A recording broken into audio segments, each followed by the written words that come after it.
요한계시록을 통해서 오늘 우리가 사는 시기가 어디쯤 왔다, 이것을 좀 짐작을 할 수가 있겠습니다. 물론 우리의 짐작이 맞을 수도 있지만 우리의 짐작은 하나님 말씀이 아니기 때문에 안 맞을 수도 있겠죠. 우리의 생애 속에 주님이 오실란지 아니면 조금 더 지나서 오실란지 우리는 이런 것은 알 수는 없지만 분명한 것은 계시록을 끝을 낼 때 보면 이 말씀을 임봉하지 마라, 덮지 말라는 것입니다. 왜냐? 이유를 말하기를 때가 가까움이라 이렇게 말씀했습니다. 그런데 또 우리가 알아야 되는 것은 예수님이 살아계실 때도 때가 가까웠다고 말씀하셨지만 오늘 우리도 때가 가까웠다. 베드로 사도는 하나님께서 천년을 하루같이, 이렇게 하루를 천년같이 이렇게 말씀을 했으니까 아마 예수님이 2000년 웃기는 얘기로 이틀밖에 안 됐네요. 그렇게 따진다면 우리는 알 수 없습니다. 그날과 그 시는 하늘에 있는 천사도 모르고 인자도 모르고, 예수님이 인자죠. 인자도 모르고 아버지만 아시느니라. 이 말씀을 보면은 인자가 모른다. 예수님이 하나님의 아들이신데 어떻게 모르냐? 이 말씀은 좀 더 다르게 말하면 인자는 말하기가 곤란하고 인자는 말하지 않겠고 이 말이고, 아버지가 알고 계신다. 이것이 마지막 종말이겠습니다. 이 종말이 온다는 것은 우리 기독교에서는 오랜 세월을 두고 수많은 주의 종들이 구약의 선지자들부터 시작해서 종말이 온다. 왜냐하면 시작이 있으면 끝이 있다. 창세기가 시작이라면 이 묵시록은 이 세상의 마지막이다. 이것을 계속해서 말씀을 해왔기 때문에 우리는 그 말씀의 깊은 뜻을 우리가 영적으로 또 심적으로 이미 느끼고 있다고 할 수가 있겠습니다. 이 마지막 장은 사실 오늘 본문에는 안 나와요. 16장에서부터 대접재앙이 나오는데 우리가 앞부분에서 봤듯이 인재앙이 다 나오고 난 다음에 약간의 그 나팔재앙과 인재앙 사이에 중간 그 막간이 있었고, 그리고 나팔재앙이 다 벌어지고 난 다음에 7째 나팔재앙이 딱 벌어질 때 그때에서부터 시작해서 대접재앙까지가 이렇게 좀 중간 단계가 설명이 많이 포함되어 있는데, 요 15장의 말씀은 바로 대접재앙에 들어가기 전에, 마지막 재앙에 들어가기 전에 막간의 설명을 하고 있는 모습입니다. 그래서 무조건 하나님께서 막 재앙을 쏟아붓는 것이 아니고, 그 요한이 딱 하늘을 쳐다보니까 하늘에 희한한 모습들이 보여지는 것을 또 성경에 기록을 했다, 이 말씀인 것이죠. 그래서 오늘 말씀은 마지막 재앙이라 했지만 지금 마지막 재앙이 벌어지는 것은 아니고 다음 장에 벌어지고, 그리고 이 15장에서는 막간에 나타난 그런 모습을 요한이 기록을 했다, 이렇게 볼 수가 있겠습니다. 말 그대로 요한계시록은 예표이죠. 앞으로 이제 장차 일어날 것을 말씀하는 하나의 예표입니다. 그림자입니다. 이것은 실제로 그런 일이 나타나겠지만 미리 예고편을 보여주는 겁니다. 우리가 드라마를 보다 보면 하루 드라마가 딱 끝이 나면서 마지막 부분에 다음 이야기가 나오지 않습니까? 다음 이야기가 나오고, 또 어떤 때는 드라마 전체를 하기 전에 그 내용이 어떤 식으로 드라마가 이루어졌다는 것을 예고해 주죠. 그래서 우리가 어떤 상황이 벌어지겠구나.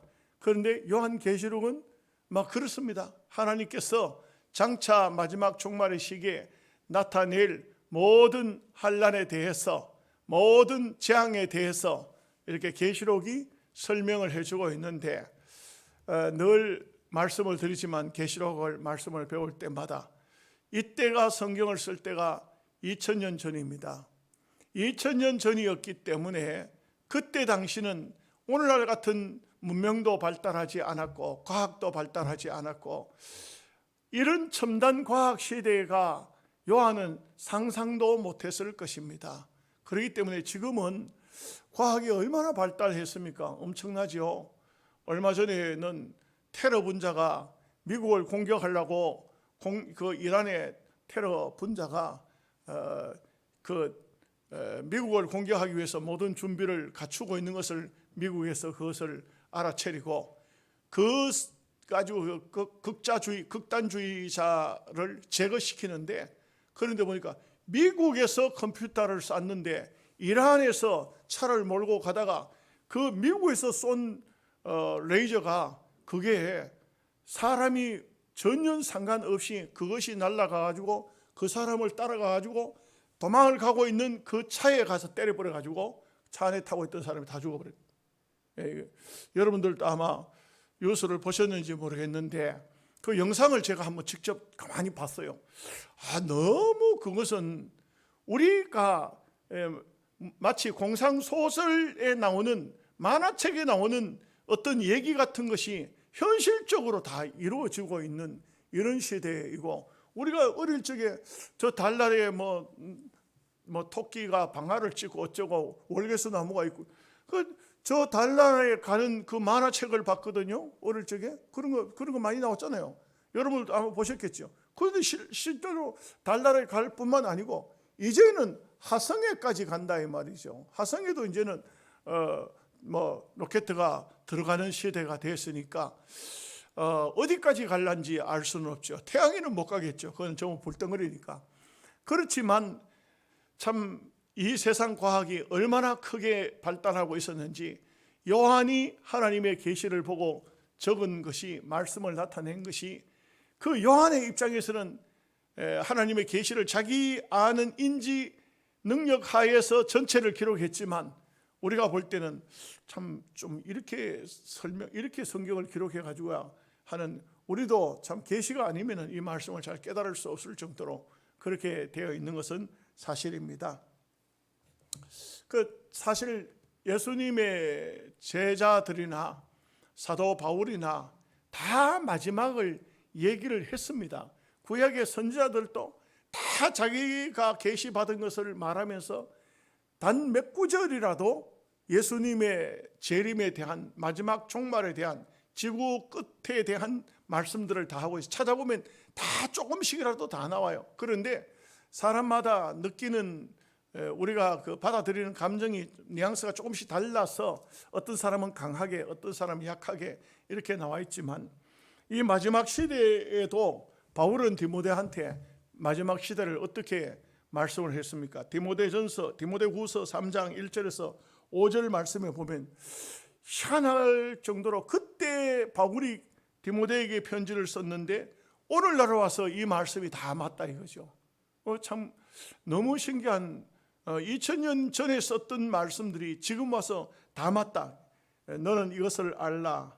말세에 고통하는 때가 이르러 사람들이 자기를 사랑하며 돈을 사랑하며 자랑하며 교만하며 비방하며 부모를 거역하며 감사하지 아니하며 거룩하지 아니하며 무정하며 절제하지 못하며 사나우며 선한 것을 좋아 아니하며 배신하며 조급하며 자만하며 쾌락을 사랑하기를 하나님 사랑하는 것보다 더하며 경건의 모양은 있으나 경건의 능력은 부인하는 자니 이 같은 자들에게서 내가 돌아서라. 여러분, 이 말씀이 그 당신들 없었겠습니까? 사람 사는 세상에 있었겠죠. 그런데 분명한 사실은 마지막 종말에 대해서 아주 강한 시사하는 바가 있다는 것이죠. 오늘 와서 이 말씀을 가만히 읽어보면은, 물론 사람이 사는 세상에는, 인류가 생긴 이래에 이런 일들이 없을 수가 있겠습니까만은, 그러나 어쩌면은요 우리 세대를 한번 생각해 보자 이거죠. 우리 시대를 한번 생각해 보자죠. 우리가 어릴 적임에도 자녀가 부모에게 대항합니까? 며느리가 시어머니한테 이러고 저러고 말을 합니까? 아내가 남편에게, 이 조선 시대를 거쳐온 사람들이 감히 뭐라고 말할 수 있었습니까? 뭐 있었다 합시다. 그러나 대체적으로 오늘 이 마지막 종말 시기하고 그때하고는 불과 한 5, 60년 전, 그죠? 그때만 해도 지금하고 엄청 다른 겁니다. 엄청 달라요. 제가 살고 있는 데는 집성촌입니다. 바깥들만 몽땅 살아요. 그런데 절대로 여자분들의 목소리가 담 밖으로 넘어가면 그 집은 큰일 나요. 소위 말하면 그거는 안 되는 겁니다. 부부간에 싸워도 입을 틀어막고 싸워야 돼요. 절대로 그럴 수가 없어요. 또 자식이 부모님한테 대든다든지 대항한다든지 이거는 있을 수가 없는 얘기라요. 있을 수가 없는 얘기입니다. 우리가 어릴 적에 해도 그랬어요. 그리고 그냥 할아버지 기침 소리만 들어도 모두가 다 막 아이고 할아버지 나타났다 막 전부 살살 매는 그런 시대에서 요즘에는 전혀 달라요. 전혀. 그러니까 이 디모데후서 3장에 나타난 이 말씀들이 어쩌면은 오늘 우리 시대에 정말 그때하고 지금하고 그때도 있었겠지만 이런 시대는 아니었다 이거죠. 그런데 마지막 종말의 시대가 되면, 말세가 되면은 이러한 시대가 올 것이다 그렇게 했는데 지금 우리가 살고 있는 시대가 바로 이런 시대가 되었다는 것을 알 수가 있어요. 또 뿐만 아닙니다. 미혹하는 자가 얼마나 많습니까? 요즘에는 참 보통 시대가 아니에요. 자칫 잘못하면은 속습니다. 얼마나 잘 속는지. 이제는 여러분 핸드폰도 모르는 사람이 전화 오면은 안 받는 것이 좋아요. 요즘에는 그런다 하잖아요. 웃기는 얘기지만 전화가 딱 오는데 이게 누구지? 그래가지고 전화 받는 데는 무슨 지장 받는 데는 돈이 빠져나가는 것이 없으니까 내가 전화를 걸어 국제전화 아닌다면 0000 나오는 거 전화 아니면은 그러면은 그냥 전화 받는 데도 지장 없거든요. 전화를 딱 받는데 딱 받으니까 뭘 하냐면 그 전화기 대고 막 과음을 치기라 차 빼 이 새끼야 하면서 차 빼라고 하고 과음을 치고 욕을 하거든요. 그러니까 차를 자기는 잘못 어정쩡해가지고 내 차 어디 대놨지? 내 주차장이 똑바로 대놨는데 회사 마당에 대놨는데 무슨 이상이 있겠나? 그래가지고는 전화한 사람이 잘못됐다 싶어가지고 전화를 상대편한테 새로도 눌리잖아요. 새로 눌리면 그쪽으로 가죠. 소액 결제돼가지고 한 번에 7만 원 날라가기도 하고 20만 원 날라가기도 하고 그 전화 딱 걸면 그 사람이 딱 받아가지고 아이고 고맙습니다 하고 전화 끊는. 이게 갑자기 뭔고? 나중에 보면 핸드폰 요금에서 그냥 돈이 날라간 거예요. 소액 결제가 돼가 날라간 거예요. 야, 세상이 얼마나 무서운 세상이에요. 우리 영양에 이제 다음번에 군수 나올 사람이 전부 이제 수비에서 어디 모임을 가졌더라고요. 모임을 하는데 이래가지고 사진을 찍었어요. 이래가지고 내가 그걸 당장 그랬어요. 아이고 왜 손을 V자로 이렇게 왜 냈느냐고. 목사님 왜 그러시냐고. 요거 내가 가지고 사진 찍어놓은 거 빨리 지우라고. 빨리 지우라고. 요 지문이 악한 자들이 그걸 딱 학대해가지고 그 지문 하나도 안 틀리게 지문을 만들어가지고 그 지문을 등록해버리면요 이 평생 내 손가락이지만 내 손가락 못 쓰는 거예요. 내 손가락 못 쓰는. 이게 세상이 얼마나 무서운 세상이 됐는지.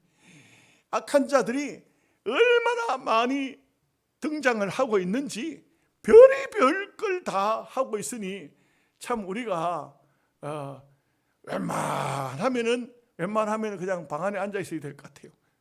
나가서 다니는 것도 문제가 생길 것 같아요. 이게 그러니까 제가 한 얘기가 아니고 뉴스에 나왔어요. 뉴스에 나왔다고. 이 지문 이 손가락이 V자든 그래 하지 말고 이렇게 하라 그래. 이렇게 반대로 이렇게 하라. 자기 쳐다보고 지문이 안 보이도록 이렇게 사진 찍으라. 이 시대가 참 과학도 많이 발달했지만 악한 자도 얼마나 머리를 많이 쓰고 있는지 모릅니다. 사탄의 세력이 얼마나 강해졌는지 모릅니다. 그렇기 때문에 이런 시대에 데살로니가후서 3장 2장 3절에 4절 말씀에 누가 어떻게 하여도 너희가 미혹되지 말라. 먼저 배교하는 일이 있고 저 불법의 사람 곧 멸망의 아들들이 나타나기 전에는 그날이 이르지 아니하리니 그는 대적하는 자라. 신이라고 불리는 모든 것과 숭배함을 받는 것에 대항하여 그 위에 자기를 높이고 하나님의 성전에 앉아 자기를 하나님이라고 내세우느니라.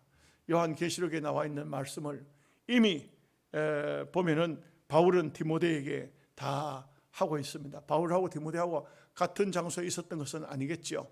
또 그런데 계시는 각자에게 임했지만 그러나 이 말씀이 기록된 것을 비교해 보면 거의 같은 말씀이 나온다고요. 이것은 보면 하나님의 계시이기 때문에요. 성경을 쓴 저자들이 36명에서 40명 정도로 봐요. 그런데 있는 장소가 각기 달랐어요. 그런데 말씀을 이렇게 같이 대조를 해보면 같은 말씀들이 얼마나 많이 나온지 몰라요. 이것은 하나님이 계시를 주었기 때문에 제가 전에도 한번 말씀드렸지만 바닷가에 농사 짓는 장로님이 기도해서 얻은 하나님의 영감과 박윤선 박사 같은 대학자가 얻은 영감이 같더라 이거죠. 왜냐하면 성령의 역사니까 같다 이 말이죠. 자, 이제 우리가 말씀을 함께 같이 보시도록 하겠습니다. 1절 말씀 다 함께 같이 읽겠습니다. 또 하늘에 크고 이상한 다른 이적을 보매 7 천사가 7 재앙을 가졌으니 곧 마지막 재앙이라 하나님의 진노가 이것으로 마치리로다. 이게 하늘을 쳐다보니까 하늘에 크고 이상한 이적이 나타났다. 이상한 모습이 보였다 이거죠. 그 신앙인들은 영적인 세계를 볼 수도 있고 들을 수도 있고 하나도 이상하지 않습니다. 우리는 그걸 다 이해하죠.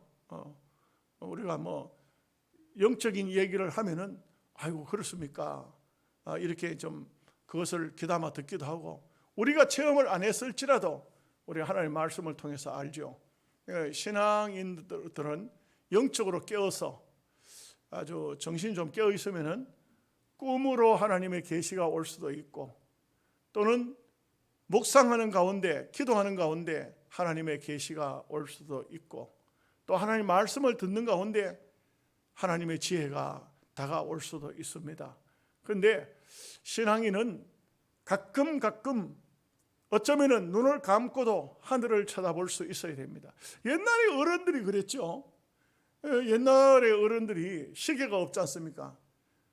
초저녁 날 어두워지면 그냥 주무시는 거예요. 밥 잡숫고 해 지면은 주무시는 거예요. 겨울에는 그래서 밤이 길다. 밤이 길고 낮이 길고 합니까?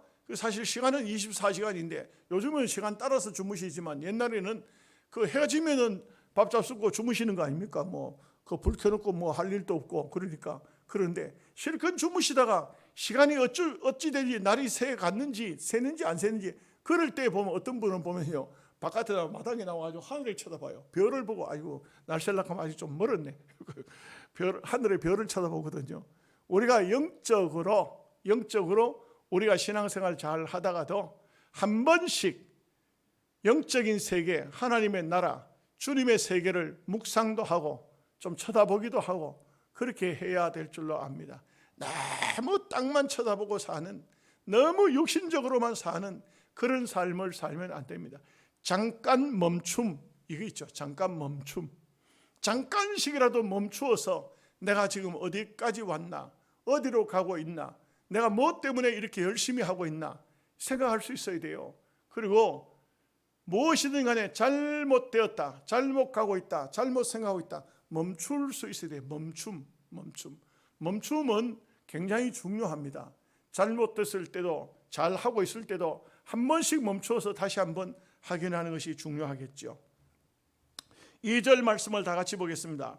또 내가 보니 불이 섞인 유리바다 같은 것이 있고 짐승과 그의 우상과 그의 이름의 수를 이기고 벗어난 자들이 유리바닷가에 서서 하나님의 검은고를 가지고, 여러분 여기에 참 재밌는 게 나와요. 불이 섞인 유리바다, 이게 무슨 뜻일까요? 바다는 아주 청명한데 또 하나님의 사람이 보니까 그 바다 속까지 다 보이는데, 그런데 거기에 불이 섞여 있다. 하나님의 재앙이 떨어졌는데 이 세상에 떨어졌다. 하나님의 사람은 하나님의 재앙이 이 세상에 떨어진 것을 압니다. 느낍니다. 이것은 하나님의 재앙이야. 이건 하나님의 뜻이 있어.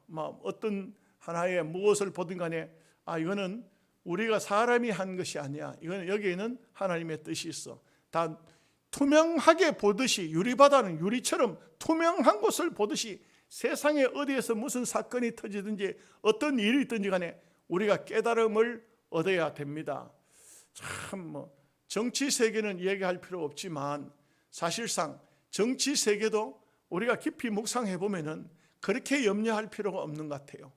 여러분, 정치 세계요 너무 염려 안 하셔도 될 것 같아요. 저는 요즘에 그런 생각이 들어요. 확신이 와요. 제 마음속에 확신이 오기를, 이 세상에 어떤 정권이 되든 간에 그거는 크게 우리가 탓할 필요가 없겠다. 왜냐하면 우리가 하나님을 정말 전지전능하신 하나님으로 믿는다면 모든 환경과 여건은 하나님이 하시는 것이지 우리가 염려한다고 하면 안 되고 뭐 그런 건 아니에요.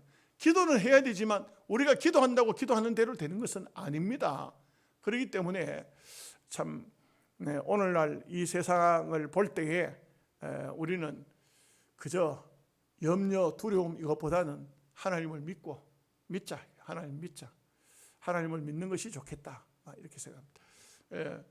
인터넷에 보면은 보수주의자하고 진보주의자들하고 이런 사람들이 막 엄청 싸워요. 엄청 싸웁니다. 엄청 싸우는데 옆에서 이렇게 구경을 해보면은 이게 제가 잘못됐습니까? 보수주의든 진보주의든 간에 엄청 싸우는데 제가 보면은 싸울 것도 아닌데 왜 이리 싸우나. 하찮을 것은 어린아이들 공깃돌 가지고 싸우듯이, 땅 뺏기 하면서 그거 가지고 싸우듯이 아무것도 아닌 거 가지고 싸우고 있는 듯한 그런 느낌이 들어져요. 계시록을 공부해서 그런지 모르겠지만은 아이고, 그런 생각이 들어요. 극단적으로 말할 때 항상 그래요. 저는 극단적으로 말을 좀 합니다. 죽기밖에 더 하겠나 뭐. 죽기밖에 더 하겠나. 여러분들은 어떻습니까? 죽으면 안 돼, 살아야 돼, 그러다고 사라집니까? 뭐 극단적으로 말하면 죽기밖에 더 하겠나까지 뭐 해보지 뭐, 살아보지 뭐, 그만하라 하면 그만하지 뭐, 이렇게 생각하니까 편하더라고요. 여러분들은 에이 목사님, 지금 목사님이야 나이가 아마 60이 넘어가 있겠네. 그렇지, 우리는 아직도 살 날이 멀었는데 무슨 소리입니까? 다 소용없어요. 여러분, 그 다윗 시대의 사람들은 별로 오래 살지 못했더라고요. 그때 당시에 보면은 왜 그렇게 오래 못 살았지? 뭐 60, 70이면 다 끝났더라고요. 보니까 참 얼마 못 살아요. 그러니까 그런 걸 보면은 요즘의 사람들은 굉장히 오래 사는 겁니다. 요즘에 보니까 제가 가만히 오늘 또 한번 그런 생각을 해봤어요. 우리 교회 장례를 치른 지가 언젠가. 좀 기분 나빠하지 말고 그냥 내가 그냥 그렇게 생각해 봤다는 거예요. 가만 보니까 그 하나님께서 나를 또 마음으로 위로하시는 것 같아. 네가 뭐 사람 자꾸 죽어서 좋을 일 있겠냐? 공동묘지만 복잡해지지. 하나님께서 우리 영양서북교회 등록된 교인들은 안 죽도록 하시는 것 같아. 참 말이 좀 우습습니다만은, 그러나 우리가 이 세상에 하루 더 산들 뭐 특별하게 용 빼는 수가 있는 것도 아니고, 천당에 간들 서러울 거 있습니까? 우리 예수 믿다가 천당 가면 좋은 거지 뭐. 여러분들이 아멘을 안 하는 거 보니까 그거는 저하고 좀 생각이 다른 것 같아요. 생각이 다른 것 같은데, 저는 목사지만 솔직히 이 세상 언제든지 오라 해도 후회할 것 없을 것 같아요. 잠깐은 좀 마음에 들어올 것 같아요. 제가 생각할 때 몰라, 제가 죽는다 그러면 하루를 두려워할까, 일주일을 두려워할까, 한 달을 두려워할까, 그거는 잘 모르겠어요. 저도 제 마음 모르겠어요. 여러분들은 여러분 마음 다 아실란가 모르겠는데, 그러나 분명한 사실은 어느 한순간인가 하나님 감사합니다, 그동안 세상 잘 살았습니다, 열심히 살았습니다, 그렇게 기도할 것 같아요. 여러분들은 아멘 안 하시나요? 저는 그렇게 생각합니다. 그러니까 여러분 편안하게 사십시오.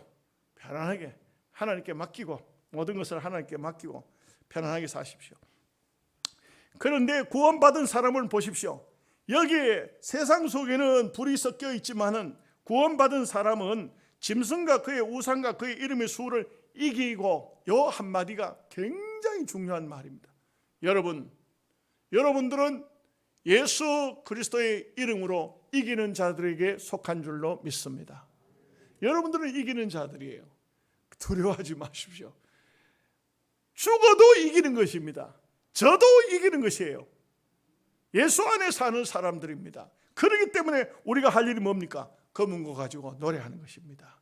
유리 바닷가에 서서, 마치 유리 바닷가에 서서 하는 걸 보면 이스라엘 백성들이 홍해 바다를 건너서 거기 서 가지고 얼마나 찬송을 불렀습니까? 얼마나 찬송을 불렀어요. 저 사람들이 멸망할 때 이스라엘 백성들은 구원을 받았어요. 네. 가끔 볼링 그 게임 할 때 보면은 TV에서 그 뭡니까 해설하는 사람이 상대편 해설하다가 한 선수가 놓치면은 이런 말을 해요. 상대편의 실수는 나의 행복. 근데 이거는 상대편의 실수가 아니고 이거는 사탄의 세력이 완전히 불붙는 바다 속에 들어갔을 때에 우리는 승리의 노래. 이거는 이거 상대편의 실수가 나의 승리의 행복이 아니고 완전히 이거는 사탄과 함께 멸망을 받을 그때의 구원의 노래. 이스라엘 백성들이 홍해바다 딱 건넜을 때에 그 애굽의 기마 병거가 홍해바다로 따라 들어왔는데 물이 딱 합쳐져 버렸어요. 그 모습을 눈으로 본 거예요, 이스라엘 백성들이. 그러니까 막 얼마나 감사했던지. 거기에 누구 노래 가사 써줬습니까? 무슨 노래를 불렀을까요? 성경에는 그 노래 가사가 안 나오니까. 그런데 이 노래를 구원의 노래라고 그랬어요. 구원의 노래. 여러분, 참 여러분들도 아마 그런 경험이 있을 거예요. 참 기도하다가 또 어떤 목적이 있었는데 그 목적이 이루어졌을 때 나도 모르게 무슨 찬송을 부르든 간에 막 그 기쁨이 말로 다 할 수 없는 감격스러운 기쁨이 내 입을 통해서 찬송으로 나온다고요. 바로 이스라엘 백성들의 그 모습입니다. 자, 어떤 노래였을까요? 3절 말씀 같이 읽어보겠습니다. 하나님의 종 모세의 노래, 어린 양의 노래를 불러 이르되 주 하나님 곧 전능하신 이시여 하시는 일이 크고 놀라우시도다. 만국의 왕이시여 주의 길이 의롭고 참되시도다. 이 사람들이 무슨 노래를 불렀다 했냐면 모세의 노래를 불렀다고 했어요. 모세의 노래는 결국 애굽에서 구원함을 받았을 때 승리의 노래, 구원의 노래, 이 노래를 말하고 있어요. 여러분, 우리가 무슨 찬송한다 하지만 최고의 찬송은 무슨 찬송입니까? 암만 하나님께 영광 돌려 어떻게 하지만 사실은요 주님 앞에 섰을 때 구원의 노래예요. 그 이상 없어요. 구원의 노래입니다. 나를 구원해 주시는 그 하나님은. 그러니까 우리가 예수님의 보혈 창순도 예수의 피밖에 없네요. 다른 거 없어요. 예수님의 피 때문에 구원을 받았으니까 예수님의 피밖에 없네. 피밖에 없네. 참 우리가 그걸 가사를 계속 만들어 붙인다면은 종일 불러도 되겠죠. 중국 사람은 99절까지 있는 찬송을 부른다 하는데 우리도 구원의 찬송을 부르면 그렇게 부를 수 아니겠습니까? 자, 4절 말씀 다 같이 보겠습니다. 주여 누가 주의 이름을 두려워하지 아니하며 영화롭게 하지 아니하오리까? 오직 주만 거룩하시니이다. 주의 의로우신 일이 나타났음에 만국이 와서 주께 경배하리다 하더라.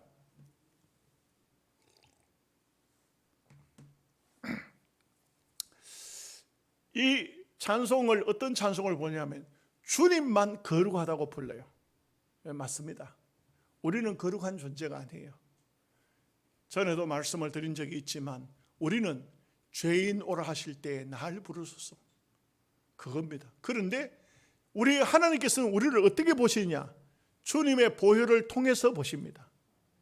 보혈을 통해서 보니까 얼마나 깨끗하고 구원받은 하나님의 백성들이 정결한지. 그래서 의롭다. 예수님의 보혈을 통해서 보기 때문에 너희들은 의롭다함을 얻은 거예요. 그렇지만 우리가 보혈을 통하지 않고 하나님 앞에 서면 아무리 세상적으로 깨끗하다 해도 그거는 구원받을 수가 없어요. 의로울 수가 없습니다. 우리는 다 거룩한 존재가 못 돼요. 참 저는 옛날에 이런 생각도 해봤어요. 신학교 다니고 이래 할 때 참 목사님들, 교수님들 강의하러 들어오고 이래 하면은 참 신학 교수 좀 되고 목사님 좀 되면은 정말 거룩한 삶을 안 살겠나 이래 싶었어요. 근데 제가 목사가 되고 보니까 거룩해지지를 않더라고요. 여러분, 제가 솔직한 고백인데요, 암만 거룩하려고 해도 거룩해지지를 않아요. 왜 안 되는지 모르겠어요. 그래 어떤 분은 고민하다 목사님한테 상담했대요. 목사님, 나는 왜 이렇게 안 되는지 모르겠습니다. 그 목사님이 대구의 김덕신 목사님인데, 그 목사님이 대답이 웃겨요. 너는 본래 안 된다 그랬어요. 그러니까 이분이 놀래가지고, 아이고 목사님이요, 그러면 나는 구원 못 받은 사람입니까? 하니까 목사님 대답이 뭐냐면은, 네 힘으로는 아무리 해도 안 된다. 주님의 보혈로, 주님의 은혜로 되는 것이지 네 스스로는 절대로 안 된다. 본래, 경상도 말로 본래 안 된다. 너는 본래 안 된다. 이거 잘못 그래 듣고 그냥 가면 시험 들립니다. 그런데 왜 본래 안 된다 합니까? 하니까 네 힘으로는 안 된다. 주님의 은혜로 되는 것이지, 주님의 보혈로 되는 것이지, 하나님의 은혜로 되는 것이지, 우리가 하나님 은혜 아니고는 뭐가 되겠습니까? 뭐가 돼요? 되는 게 없어요. 참 건강한 몸을 가지고 있는 것도 굉장히 중요합니다. 기도원에서 만난 권사님 한 분이 오늘 며칠 전에 집사람한테 전화를 했다가 집사람하고 통화를 못했는데, 집사람이 전화 왔다가 가면 전화를 하니까 그 다음에 또 그분이 또 바빠가지고 전화를 못 받았어요. 그러다 보니까 오늘 내한테로 전화가 왔어요. 전화가 왔는데 반갑다고 인사하면 5분 만이면 인사하면 끝나겠는데 뭐가 그렇게 할 말이 많은지, 세상에 얼마나 얘기를 하는데 이제 답답한 게 있긴 있어요.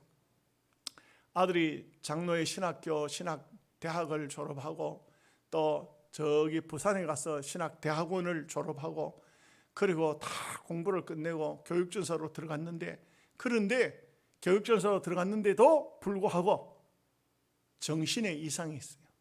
정신병원 약을 먹어야 돼요. 그건 좀 이해가 잘 안 되죠, 그죠?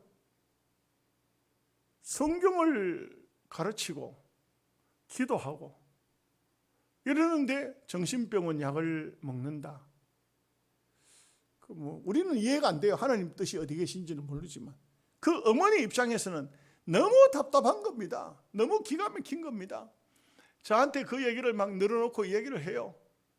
내가 아이고 권사님, 낸들 방법이 없습니다. 내가 심리학자도 아니고 정신과 의사도 아니고 전화 끊읍시다. 그래 할 수도 없고 그냥 들어주는데, 아이고 그렇습니까? 애처롭습니다. 안 됐습니다. 마음고생이 심하십니다.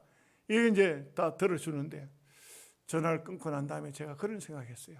야, 맑은 정신으로 하나님을 섬길 수 있다는 것도 큰 축복이다. 우리가 깨끗한 정신, 맑은 정신으로 하나님 아버지를 부를 수 있고 하나님을 믿을 수 있고, 여러분 이것만 해도 얼마나 축복입니까? 그 아들이 정신적으로 문제가 있는 아들이 있는 그 어머니는 평생을 눈물로 산다고요.